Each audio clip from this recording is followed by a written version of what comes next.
Subsídios. Lições Bíblicas Adultos. Lição 8. Edificados sobre o fundamento dos apóstolos e dos profetas. Prezados irmãos e irmãs, eu vos cumprimento com a paz do Senhor.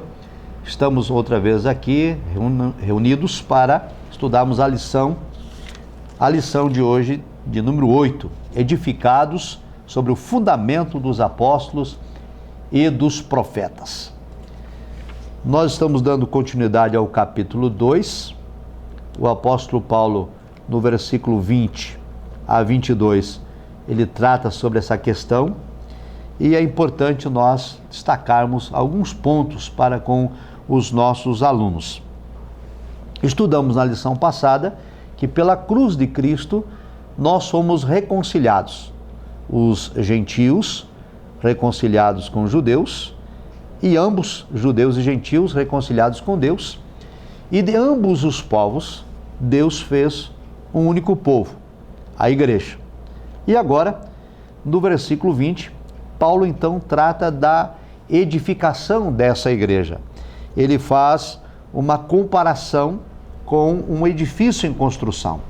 E o fundamento para esse edifício, para essa edificação, são a doutrina dos apóstolos e o testemunho dos profetas.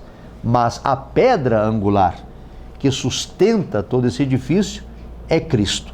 Desse modo, a lição está dividida em 3 pontos. Número 1, um edifício espiritual. Número 2, o fundamento, apóstolos e profetas. E 3, edificados para a morada de Deus. Um edifício espiritual. Lembramos aqui na lição que o edifício considerado santo, sagrado por parte dos judeus era o santuário erigido em Jerusalém. E ali, como já estudamos, havia um exclusivismo judaico. Os forrasteiros não tinham acesso ao templo. Eles ficavam à distância, podiam observar de longe, mas não podiam acessar ao templo. E o apóstolo Paulo, então, agora, ele trata dessa questão apresentando uma nova perspectiva. Agora, não mais um templo edificado por mãos humanas, mas um templo edificado pelo próprio Deus. Ou seja, o santuário cristão não é o templo de Jerusalém, e nem mesmo qualquer outro templo. O santuário cristão é o próprio crente. O nosso corpo passa a ser templo, santuário, morada de Deus. Desse modo, o apóstolo Paulo faz aqui uma alusão à constatação realizada já pelo rei Salomão quando ele erigiu o santuário em Jerusalém. No dia da inauguração, Salomão reconheceu que aquele santuário, aquele templo, não poderia conter a Deus.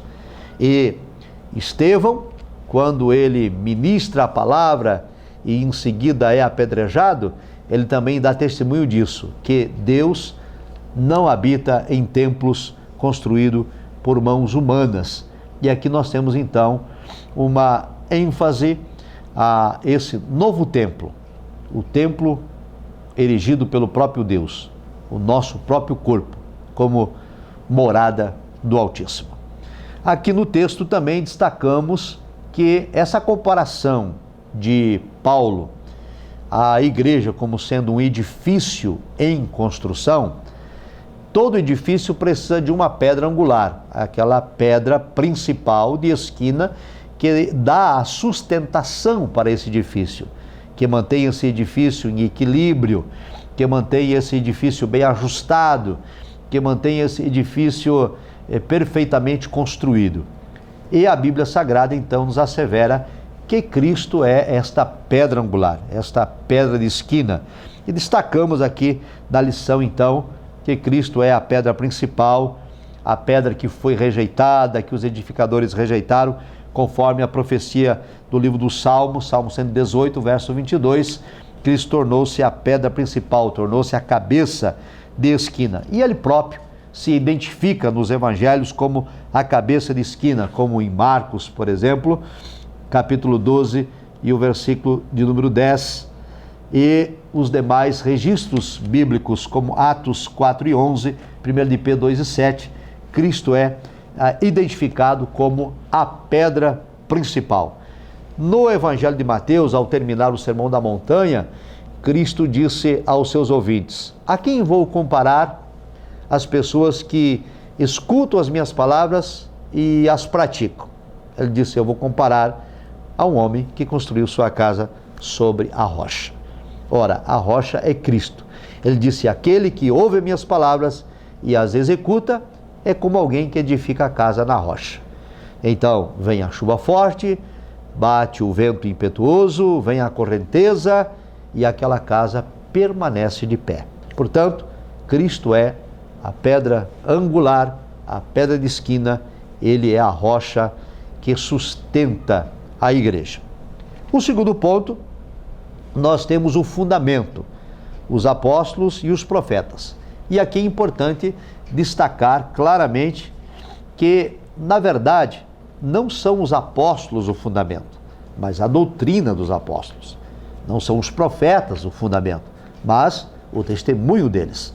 Então trazemos aqui o conceito de apóstolo. Apóstolo é aquele que é enviado, aquele que é mensageiro. Nos livros sinóticos, Mateus, Marcos e Lucas, os apóstolos são identificados como o grupo dos 12, o colegiado de Cristo. Em livros posteriores, nós temos demais apóstolos sendo identificados, como, por exemplo, o próprio apóstolo Paulo. E temos na narrativa do livro de Atos dos Apóstolos a informação de que era a responsabilidade dos apóstolos instruir a igreja. A doutrina era de responsabilidade dos apóstolos. Quando surgiu lá um imprevisto, um problema administrativo envolvendo questão social entre as viúvas dos gregos e as viúvas dos judeus, os apóstolos separaram diáconos para cuidar dessa questão e disseram: nós vamos continuar com o nosso ofício, vamos perseverar na oração e na ministração da palavra.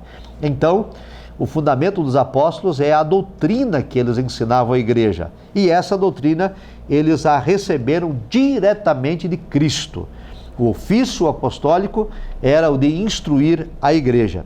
E nesse sentido, então, a Bíblia de Estudo Pentecostal, ela enfatiza o seguinte: a revelação dada aos apóstolos do Novo Testamento nunca poderá ser substituída ou anulada por revelação, ou por testemunho, ou por profecia posterior.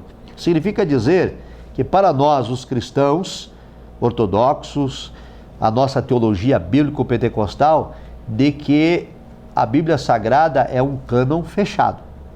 É o que está revelado, o que foi entregue, a doutrina é aquela que está prescrita na palavra de Deus. A Bíblia é um cânon fechado. O cânon bíblico não está aberto a novas revelações e, portanto, nossa posição é de que o fundamento da igreja é alicerçada, pedra angular, Cristo, e a doutrina dos apóstolos e seguido do testemunho dos profetas. Desse modo, então, nada disso pode ser mudado, nem a pedra principal, que é Cristo, nem a doutrina dos apóstolos e nem o testemunho dos profetas. Que profetas são esses?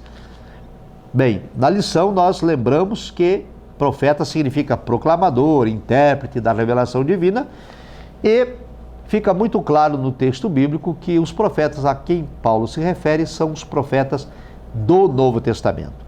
A ordem que aparece, a frase em Efésios 2:20 diz assim: apóstolos e profetas. Então, não se refere aos profetas do Antigo Testamento, mas sim aos profetas do Novo Testamento. É o testemunho deles que são o fundamento da igreja. Portanto, enfatize isso com seus alunos para que não reste nenhum tipo de dúvida. Ninguém pode alterar a Bíblia Sagrada, ninguém pode alterar a revelação bíblica, ninguém pode acrescentar e nem tirar dela coisa alguma, porque a revelação e o fundamento da igreja está em Cristo, que é a pedra principal, a doutrina dos apóstolos e o testemunho dos profetas do Novo Testamento. Na sequência de nossa lição, nós estudamos aqui o item 3, que trata sobre edificados para a morada de Deus. Primeiro, esse edifício que é a igreja, da qual Paulo faz analogia, na comparação, a igreja é como um prédio em construção, significa dizer que a igreja está num processo contínuo de construção. A pedra é Cristo, o fundamento, a doutrina dos apóstolos, o testemunho dos profetas. Mas a igreja está sempre crescendo, sempre se aperfeiçoando, não recebendo novas revelações, nem novas doutrinas, mas se aperfeiçoando na doutrina já revelada e no testemunho dos profetas já entregue. E é nesse sentido que Paulo diz então que esse edifício precisa ser bem ajustado. Ou seja, a igreja que está fundamentada em Cristo precisa crescer saudável, madura, sem imaturidade, ela está alicerçada na rocha, a igreja não pode sofrer com as intempéries, a igreja não pode ter mudança nem variação, a igreja precisa ser firme na doutrina, firme no testemunho bíblico, firme no alicerce que é Cristo.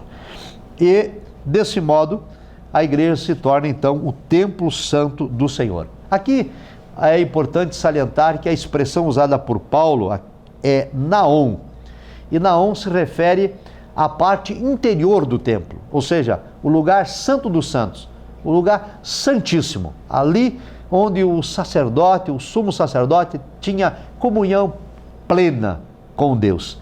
Então Paulo disse que nós, os crentes, nós, a igreja, somos esse templo, o lugar de comunhão íntima com Deus, o templo santo do Senhor. Todavia, é importante, aqui de Paulo não se refere a uma estrutura material, mas ele está fazendo então referência a esse templo santo que é o crente que se tornou o templo santo do Senhor. No Antigo Testamento, o templo também recebia a alcunha de morada de Deus ou morada do Altíssimo, de modo tal que a comparação de Paulo identifica a igreja como esse templo, como essa construção, que passa a ser um lugar de comunhão íntima com Deus e também lugar de morada. Deus habita no templo que é o crente, Deus habita na igreja. E essa afirmação ratifica aquilo que Salomão disse no dia da inauguração do templo em Jerusalém e aquilo que Estevão também comentou durante o seu discurso antes de ser apedrejado. Deus não habita em templo feito por mãos humanas. Deus deseja habitar na igreja.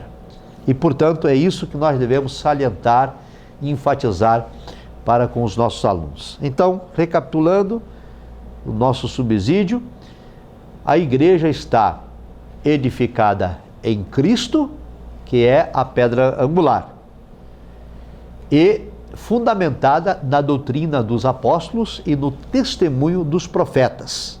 Lembrando, ela não está fundamentada nos apóstolos, não está fundamentada nos profetas, ela está fundamentada em Cristo, edificada nele, que é a pedra principal. Apóstolos e profetas, o fundamento deles é a doutrina que os apóstolos pregavam e o testemunho que os profetas tiveram. Tudo isso está revelado na palavra de Deus, tudo isso está escrito para o nosso ensino e a igreja precisa ser edificada então sobre o que Cristo ensinou, sobre o que Cristo deixou para os apóstolos e para os profetas. Por isso, nós vamos edificados em Cristo, crescendo, bem ajustado, bem alicerçado, bem centrado, bem equilibrado na autoridade bíblica. Uma igreja que segue essa orientação é uma igreja que não cede à heresia, é uma igreja que não se desvia da verdade, é uma igreja que não vai atrás de modismos, é uma igreja que se sustenta na palavra. E assim, essa igreja cresce saudável e o Espírito Santo faz morada nessa igreja, habitando individualmente na vida de cada crente como templo santo do Senhor. Esta é a mensagem desta lição. Um abraço, Deus lhe abençoe e até a próxima lição. Paz do Senhor.